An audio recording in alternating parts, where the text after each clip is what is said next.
Alam mo yung late ka na? Tapos yung driver nagpagas pa. Pag sasakay ka ng bus, di ka pa nakakaupo, aandar na.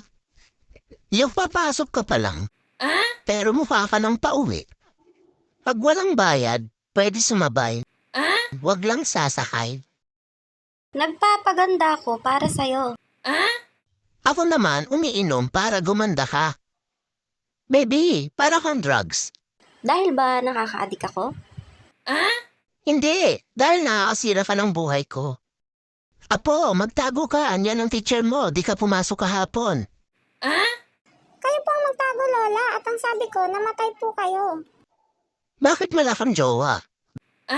Ganyan sa Pilipinas, pati love life mo, pinuproblema. Kung yung maganda iniwan, ano pa kaya tayong mga mukhang paa? Bakit walang nag-stay sa'yo? Hindi naman kasi ako waiting shed. Haha. So all couples out there, huwag kayong mag-break. Mahal na ang alak ngayon. Nangyari na ba sa'yo yung akala mo, forget mo na siya? Wala na.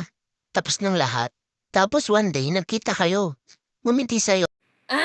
Sabi mo na lang, ba't ganun? Bungal na siya. Haha. Yung may kapitbahay kang sinisipag magwalis at magsunog, basta narinig na naglalaba ka, lalo na pag nagsasampay na. Kagabi, nanaginip ako. Umiinom daw ako ng maraming beer. Madaming beer. Ang gising ko, wala na. Wala nang laman ng arinola namin. Kasi pag magwalis ng bahuran ang kapitbahay namin. Lalo na pag nag-uusap kami at may bisita. Akala ko ba ang nanay ay ilaw ng tahanan? Bakit sa amin speaker? Ano ang tawag sa buntis na pusit? Edi, positive.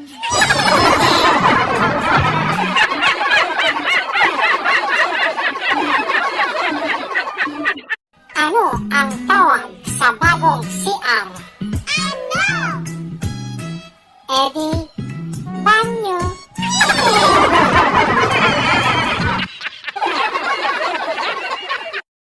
Ano naman ang tawag sa kubo ng kalbo?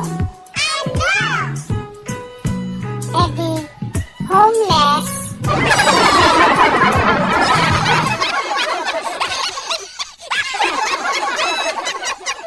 Ano naman ang tawag sa matabang isda? Edi, fatting.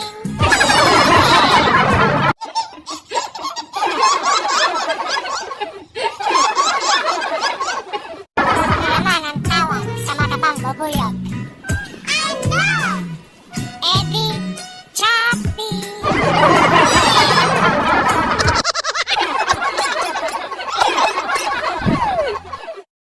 Ano ang paboritong kulay ng mga ibon? Edi, birdie.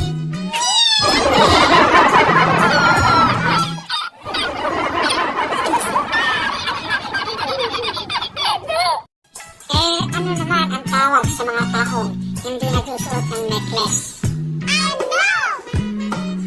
Edi, mga walang kwentas.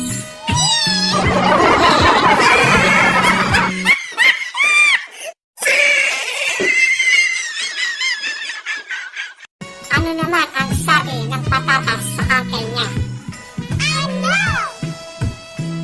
Hello po, Tito.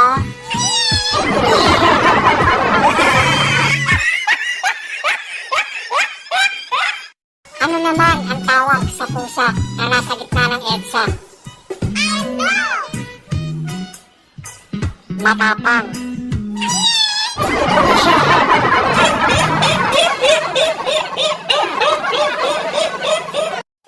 Ano naman ang tawag sa powder ng mga bakla? Edi, baking powder.